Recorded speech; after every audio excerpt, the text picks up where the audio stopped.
Saudara, polisi mengungkap fakta baru dalam kasus pembunuhan anak politisi PKS di rumah mewah.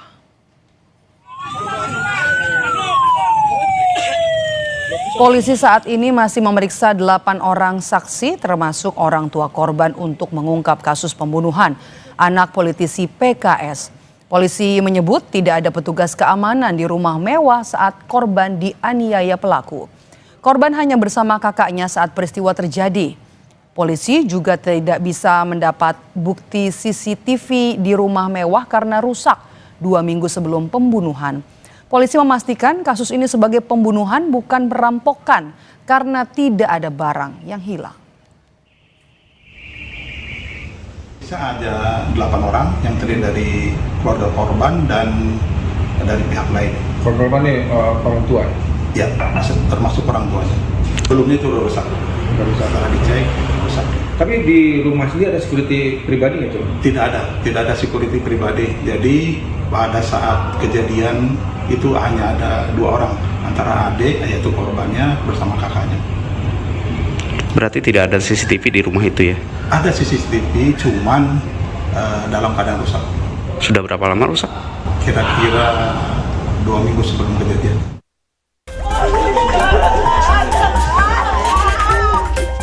Pembunuhan, jadi bukan perampokan. Kan orang penurut ya, dan ibadah juga bagus, walaupun usia 9 tahun tapi ketaatan pada orang tua itu luar biasa. Anak seorang politisi PKS tewas setelah mendapat penganiayaan berat di sebuah rumah mewah di kota Cilegon, Banten pada Selasa 16 Desember lalu. Setelah memeriksa 8 orang saksi dan melakukan otopsi, polisi memastikan korban tewas bukan karena perampokan, melainkan pembunuhan. Polisi menemukan sejumlah luka senjata tajam pada tubuh korban. Pasca peristiwa pembunuhan, rumah mewah ini masih dipasangi garis polisi. Dari hasil pemeriksaan saksi diketahui, korban sempat menghubungi orang tuanya untuk meminta pertolongan sebelum dianiaya. Tak ada petugas keamanan di rumah mewah ini, sehingga korban hanya bersama kakaknya saat penganiayaan terjadi. Korban pertama kali ditemukan terluka parah oleh saudaranya, hingga dibawa ke rumah sakit untuk mendapatkan pertolongan. Namun nyawa korban tak tertolong karena sejumlah luka senjata tajam. Polisi memastikan CCTV di rumah ini rusak 2 minggu sebelum pembunuhan. Psikolog forensik Reza Indragiri menilai, korban bukanlah target utama pelaku. Antara perilaku dengan motif belum tentu linear, bahwa sekali lagi belum tentu orang yang menghabisi korban adalah orang yang sungguh-sungguh punya kepentingan bagi meninggalnya korban. Tetapi pihak yang menjadi pihak kepentingan si pelaku adalah pihak lain, namun karena tidak bisa mencapai pihak tersebut, maka dicarilah pihak pengganti yang dalam hal ini adalah korban. Polisi kini sudah memeriksa 8 orang saksi untuk mencari pelaku dan motif pembunuhan anak politisi PKS. Tim Liputan Kompas TV. Saudara, polisi mengungkap sejumlah fakta baru dalam kasus pembunuhan anak politisi PKS di rumah mewah di Cilegon, Jawa Barat. Namun, belum menetapkan tersangka dalam kasus ini, saudara. Kita terhubung dengan Ketua Bidang Advokasi PKS, Mbak Nurul Amalia, dan juga staf ahli Kapolri, Hernawan Sulistyo atau akrab disapa Prof. Kiki. Selamat petang semuanya. Selamat petang. Saya ke Ibu Nurul dulu nih sebagai advokasi dari PKS. Ibu Nurul sendiri sudah bertemu dengan orang tua korban dan mungkin sudah bercerita sebenarnya kronologi kasus pembunuhan putranya ini seperti apa, Ibu? Ya, jadi kalau terkait kronologis ya, saya belum bisa menyampaikan secara mendetailkan, itu memang akan menjadi fakta ya dalam proses penyidikan ya. Jadi selama ini juga pihak kepolisian belum menyampaikan ya motifnya dan lain-lain. Jadi saya pikir saya belum bisa menyampaikan terkait fakta-fakta itu. Jadi kami sih sebenarnya memang memahami bahwa ini memang korban adalah anak dari Dewan Pakar PKS ya. Dan bagi kami ini kejahatan serius ya, dan ini akan menjadi peristiwa yang menghadirkan duka yang mendalam ya, tidak hanya bagi keluarga korban tapi juga tentu saja bagi masyarakat ya, seperti itu. Tapi Bu Nurul sudah bertemu dengan orang tua korban dan berbincang langsung begitu. Apa informasi yang mungkin bisa disampaikan ke publik? Ya saya belum bisa menyampaikan terkait itu ya, karena memang kami masih menunggu ya dari pihak kepolisian ya terkait apa sih sebenarnya yang terjadi gitu, seperti itu.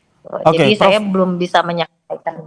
baik, saya ke Prof Kiki. Prof Kiki, informasi terbaru polisi bilang ini meyakin bahwa ini adalah kasus pembunuhan, bukan pencurian. Menurut Anda dari penemuan ataupun fakta ini, apakah akan sulit begitu mencari sebenarnya siapa pelaku dalam peristiwa yang menewaskan seorang anak di kawasan elit ini?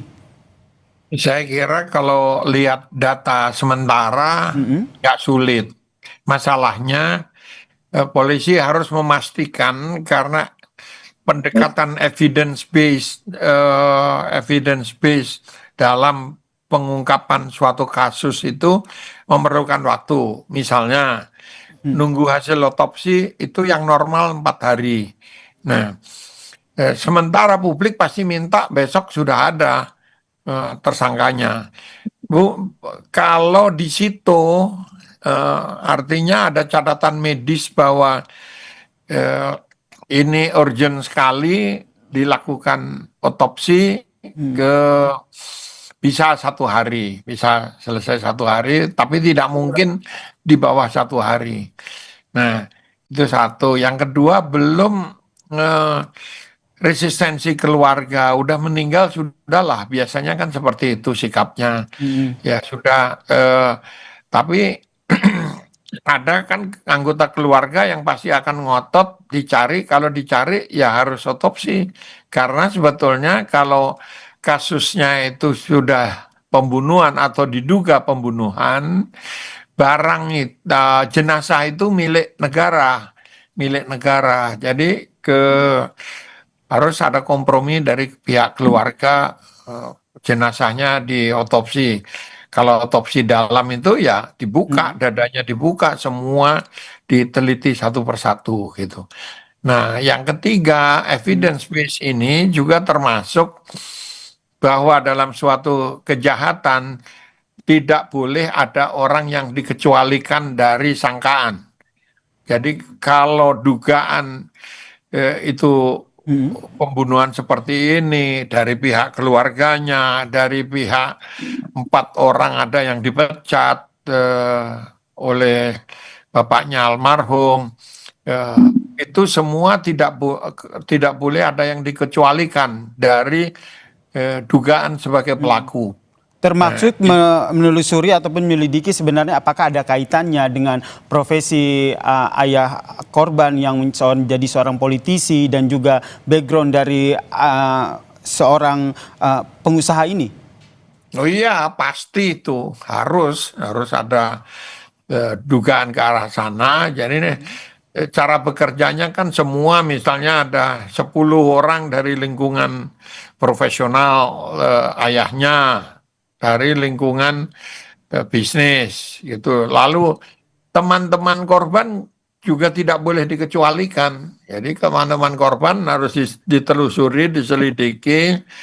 Tapi kalau dugaannya misalnya dendam, dari awal kita udah lihat ini ditusuk berkali-kali, itu pasti emosi pelakunya tuh meledak gitu. Nah, dan kalau dia dendam, diculik, dibunuhnya di luar, bisa yang jauh dari rumahnya, tidak di dalam rumahnya. Nah, jejak fisik dari forensik itu pada kasus ini terlalu banyak sehingga saya yakin polisi bisa membongkar ini. Hanya masalahnya dia butuh waktu itu bisa 1 hari, bisa 4 hari standarnya forensik, bisa lebih dari itu gitu. Oke, kemudian ke Bu Nurul, ini kalau kita lihat polisi menyatakan bahwa ini adalah kasus pembunuhan begitu. Tadi yang disampaikan oleh Prof. Kiki juga beberapa dugaan motifnya. Dari PKS sendiri seperti apa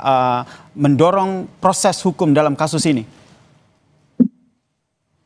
Ya, jadi karena ini memang sudah ditangani ya oleh pihak kepolisian dalam proses pendalaman kasus, pemeriksaan saksi ya, pengumpulan alat bukti ya dalam rangkaian penyidikan tadi. Jadi kami posisinya masih menunggu kepolisian untuk segera ya menemukan ya siapa pelakunya ya. Jadi pelaku dari dugaan pembunuhan ini gitu, seperti itu. Jadi karena memang belum ada penyampaian informasi terkait itu ya. Seperti itu. Tapi dari tim advokat PKS sendiri juga melihat ada kaitannya profesi ayah korban menjadi seorang politisi dan juga seorang pengusaha yang erat kaitannya dengan kasus pembunuhan anaknya ini. Ya, jadi kami sebenarnya gini, kami tidak berspekulasi ya dan tidak menganggap ini adalah permasalahan politik dan lain-lain gitu ya. Jadi kami masih menunggu sih hasil dari penyidikan ya apa yang dilakukan oleh aparat penegak hukum terkait ini, karena pasti akan ditemukan motifnya gitu ya. Seperti termasuk juga pelakunya, karena ini kan memang delik umum ya, bukan delik aduan. Jadi polisi memang harus bisa bekerja ya untuk menuntaskan ya perkara ini secara profesional dan transparan. Kami masih mengawal ya kasus ini ya agar diproses hukum secara benar, secara cepat gitu ya, seperti itu. Prof. Kiki, kalau kita lihat di TKP informasinya CCTV rusak sebelum peristiwa pembunuhan. Menurut Anda, apakah ini juga jadi salah satu faktor yang menghambat akhirnya polisi menemukan siapa sebenarnya pelaku pembunuhan? Iya, jadi kalau ada CCTV akan jauh lebih mudah menelusuri, bisa cepat. Meskipun itu bukan satu-satunya fakta fisik yang dicari oleh polisi. Jenis, misalnya kalau ditemukan jenis senjatanya itu misalnya pisau atau belati atau yang sejenis itu. Nah, dari lebar blade-nya, lebar itunya, oh ini tidak mungkin dilakukan oleh anak kecil. Artinya yang sebaya itu teman-temannya bisa sementara dikecualikan untuk tidak perlu diselidiki gitu. Tapi ada banyak lagi bukti fisik yang bisa ditelusuri kalau ada CCTV. Baik, yang jelas saat ini polisi tengah terus berupaya ya mengungkap siapa sebenarnya pelaku dan apa sebenarnya motif dari pembunuhan ini. Terima kasih Ketua Bidang